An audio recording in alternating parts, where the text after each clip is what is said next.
E aí pessoal, beleza? Sejam bem-vindos a mais um vídeo do Tamo Cristo e dessa vez eu vim contar a história aqui do Tamo Cristo. Eu tô aqui, as vacas estão vindo aos pouquinhos, tem um barulho de choque no fundo, tem barulho de água correndo no tanque de água, tem o meu avô mexendo em umas coisas aí do lado, então esse é o nosso ambiente de fundo que a gente vai ter hoje. Mas eu acredito que seja interessante o conteúdo. O que eu acho que aqui a gente tá passando aqui na propriedade é o que a maioria das propriedades no Brasil estejam passando agora também. Questão de preço baixo, sempre margens apertadas, precisa produzir um pouquinho mais, se fosse produzir um pouquinho mais com escala, talvez conseguiria pagar as contas no final do mês, você tem aquele sentimento de que você está realmente vivendo para trabalhar e não trabalhando para viver. Quando eu enxerguei isso, foi a minha vontade de fazer gestão, o que eu vejo que vai conseguir tirar a gente dessa situação que a gente está hoje, é realmente conseguir passar esse pente fino dentro da propriedade. Então eu comecei a fazer medicina veterinária.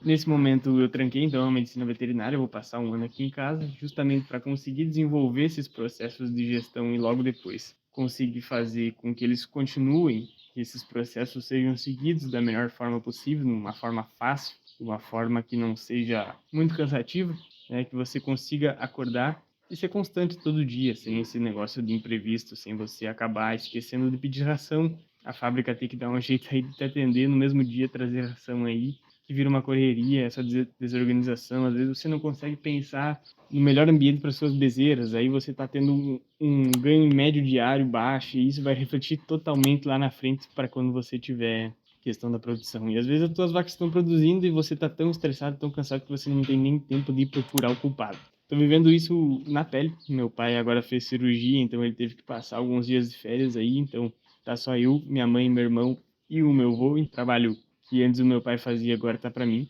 Tenho que admitir que tá realmente muito pesado, mas a gente tá conseguindo. Aí eu tô conseguindo manter os processos de gestão, tudo bem que eu sou um pouco mais novo. Vou estar aí documentando para vocês como é que vai ser esse ano. Falei, agora as bezerras viram que tem alguém aí e elas vão querer ficar berrando para o cara vir logo dar ração. Calma lá que eu já vou lá. O problema de implementar a gestão na propriedade, realmente esse aqui não foi o melhor lugar para ter gravado isso. Mas vamos lá. Geralmente o que o pessoal fala que é, e eu percebo também, que é a falta de tempo que as pessoas têm de implementarem a gestão, mas eu tenho uma coisa para dizer, que se a gestão for bem feita, com pouco tempo, ela já começa a te devolver esse tempo. Porque tu vai pensar num processo melhor, num processo que é mais fácil, num processo que tu consegue fazer mais, mesmo usando menos na mão de obra. Cara, eu esqueci de comentar com vocês aqui uma parte do vídeo ali, eu lembrei agora, que qual que foi o problema da gente ter crescido o rebanho ali de 32, que ia só 32, aí foi para 60, aí depois estava 75 e aí a ordem não estava mais servindo. Justamente porque a gente pensava que era só aumentar o número de vacas que a gente ia conseguir aumentar o volume de leite, a gente não pensava em aumentar o número de leite por animais, porque você dilui custo fixo tanto por escala, e escala é volume de leite, não exatamente volume de animais, né? Volume de animais é um jeito mais rápido de você conseguir isso, né? Mas não é a melhor forma e tudo mais. E aí o que você aprende com base nisso? Basicamente, você precisa ter um sistema que está sempre disponível, você ter essa gordurinha de animais. Se você tiver uma demanda maior de trabalho, você conseguir vencer esse trabalho. Então é sempre bom você estar buscando a máxima eficiência, você demorar menos tempo em tal coisa, você fazer mais com menos. Por exemplo, uma desensiladeira é muito diferente de pegar com um carrinho de mão. E aí isso muda muito na tua rotina, porque aí você vai ter, pô, se eu pegar 30 vacas com uma desensiladeira e uma hora aumentar para 50, não vai ser muito mais difícil, talvez eu vou ter que pegar duas cargas, mas não vai mudar muito o meu trabalho braçal. Agora, pega no carinho de mão para tu ver. Foi essas coisas que foram acontecendo com a gente. E aí algumas coisas foram se perdendo, porque tinha pouca mão de obra e eu tava fora para estudar. Então agora eu resolvi voltar para deixar esse carrinho meio andando e talvez estudar ainda num lugar mais perto. Então, com o tempo, você vai perceber, ó, cara, a gente tá perdendo muito tempo aqui porque as vacas estão vindo muito sujas e quando elas vêm sujas, eu demoro meia hora a mais para ordenhar. Vale a pena talvez investir em alguns corredores que vão te dar meia hora a mais por dia.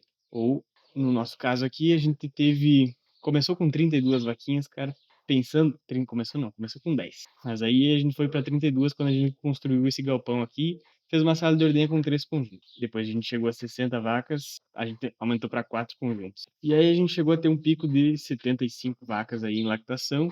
Esse ano provavelmente a gente vai chegar em 80 ali na metade do ano, junho e julho.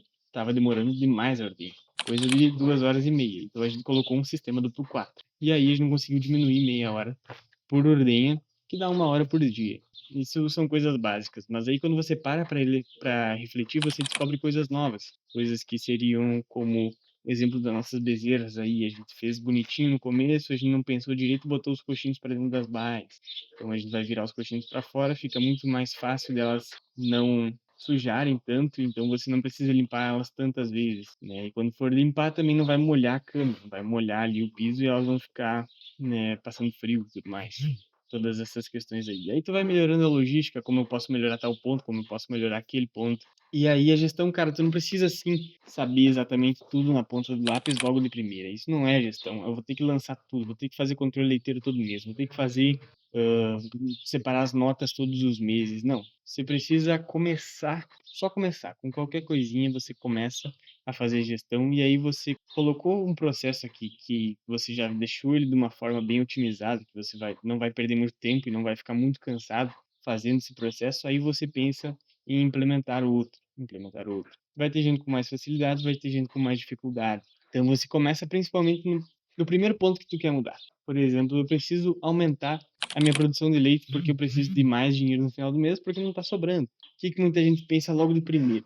Vou aumentar a quantidade de vacas. E aí, o que acontece quando você aumenta a quantidade de vacas? Também usa mais tempo. Se a tua margem é apertada por número de vacas, você vai continuar com a margem apertada, porque além de subir o número de vacas, tu sobe também os custos variáveis, porque ela também vai comer, ela também vai ter o seu custo aí, e se o teu custo por animal está muito alto, aí você não vai conseguir salvar a sua propriedade tendo mais vacas. É importante, mas assim, por que você não se pergunta como aumentar a minha produção? E aí você vai fazer gestão como? Ah, eu vou dar uma olhada na lactose. O que que é essa lactose aqui? Quanto maior a lactose, mais leite mais água para dentro do útero, então aumenta o volume de leite. Aqui no Brasil a gente não é pago por quilos de leite, a gente é pago por volume. O que que é uma lactose boa? 4,7. No Tamo Cris aqui a gente tá com 4,36, 4,40 e pouquinho. Então, qual que é o problema? A gente pode ter muito mais volume de leite, e é muito mesmo, mas aí como a gente faz lactose? Lactose é produzida a partir do propionato ali da dieta, tudo mais, energia, proteína, mas vai ter vacas que não vão ter uma lactose boa, porque elas estão com uma CCS muito alta, então a energia vai para a imunidade do animal. Você acaba perdendo lactose, perdendo volume de leite justamente por conta da CCS. E esse é o impacto que tem a CCS na produção de leite. E aí você também tem problemas reprodutivos e tudo mais. Então, como é que você começa por aí? Você começa fazendo controles de CCS, controle a gente vai começar então, controle de CCS, controle de produção, controle leiteiro. A gente vai tirar essas vacas que têm uma CCS muito alta, vai tirar essas vacas que têm uma produção muito baixa com a CCS alta. Bom, mas vamos lá, Estevam, tu tá me assustando aí, porque tu começou a falar de CCS, começou a falar de lactose, e agora tu já tá falando um monte de outras coisas, e daí tu vai pegando um dado, daí tu tem que pegar outro, daí tu vai pegando outro, vai pegando outro, e aí tu tem que descobrir da onde vem esse problema. Então, o que que eu poderia fazer agora? Ah, é da CCS. Então, foca na CCS. Vai lá, pega as vacas com CCS alto, descobre por que elas estão com a CCS alta, trata, e aí depois a gente vai ver o restante dos problemas que pode estar causando esse problema de lactose baixa. Então, é exatamente isso que eu quero trazer aqui pro Tamo Cristo, pro Universo Jersey no YouTube, tá? Aí a gente vai ver na prática aí como é que vai ser essa questão de gestão, vocês vão poder ver na prática como a gestão é implementada, ou como a gestão pode ajudar na propriedade ou não, mas de qualquer forma vocês vão poder acompanhar. A gente vai junto nessa jornada. A gente vai tentar ajudar, mas eu tenho certeza que vai funcionar porque eu aposto que se você for. Aposto não, eu sei que as propriedades grandes, as propriedades maiores do Brasil utilizam os processos de gestão, utilizam a gestão de pessoas, utilizam a otimização de processos, a padronização de processos.